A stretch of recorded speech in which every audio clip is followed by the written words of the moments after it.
This New York shelter first opened its doors to the city's homeless in 1879. The Bowery Mission here in Lower Manhattan has been effectively rebuilding the lives of homeless people for more than 130 years. Here they treat more than just the symptoms of homelessness. They treat the root causes of the problem. Through the years, the mission has provided food and shelter to thousands of people.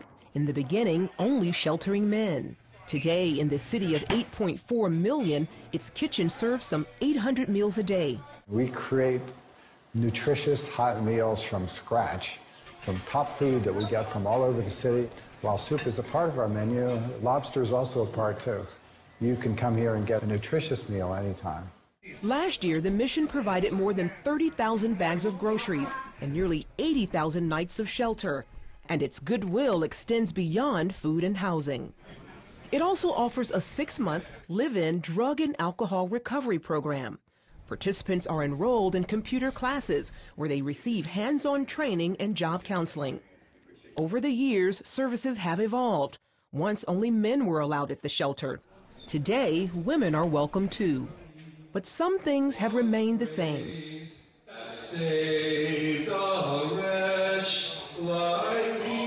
Hymn singing, prayer, and sermons in its chapel still provide nourishment to the souls of the city's homeless. James Macklin once owned his own cleaning business. That all changed when he started abusing alcohol and drugs. Cocaine destroyed me and all that I'd ever accomplished.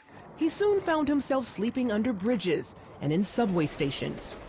He recalled the first time he stepped through the chapel doors some 30 years ago.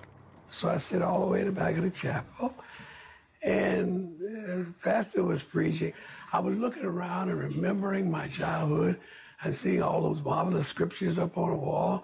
They sung a song that I knew. I said, wow, what kind of place is this? This place, he says, is where he found redemption. Now, as director of outreach here, he shares that same hope with others.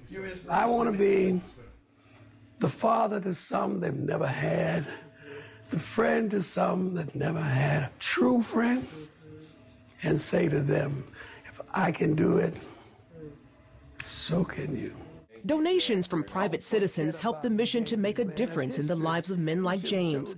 As a privately funded group, it receives no government money, something that allows it to implement spiritual guidance in its programs. When you really change a man or woman's heart, it tends to last, and especially if you support them after they graduate. 4 out of 5 of our graduates are still clean and sober a year later, and that's not true of secular programs. That's a wonderful result. Results, he says, cost a lot less to produce than at government-funded shelters. It does cost a good deal to do this. We say for a man to go through our program and graduate clean and sober and connected to Christ and everything, it takes about $12,500. But you contrast that with, for instance, it takes $20,000 a year just to warehouse a man in one of the city shelters, and even more if he's committed a crime in jail. Craig Mays agrees. He runs the privately funded New York City Rescue Mission. I'm thankful that the city is committed to doing what they can. There's shelters that are getting people off the streets and giving them food and shelter. But if you don't address the deeper spiritual, more fundamental issues of what it means to be a human being, I think you're just going to continue to have shelters that are full of people who come back, day after day, week after week for the same thing. He says the problem of homelessness is beyond the scope of local, state, and the federal government. I think it's really best in the hands of private individuals or organizations who are, this is what they do. City officials calculate the number of homeless in New York at around 47,000.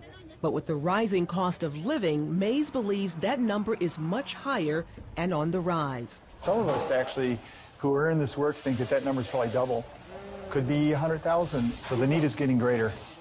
Meanwhile, places like the Bowery Mission are sure to be around, offering more than a helping hand. Charlene Israel, CBN News, New York.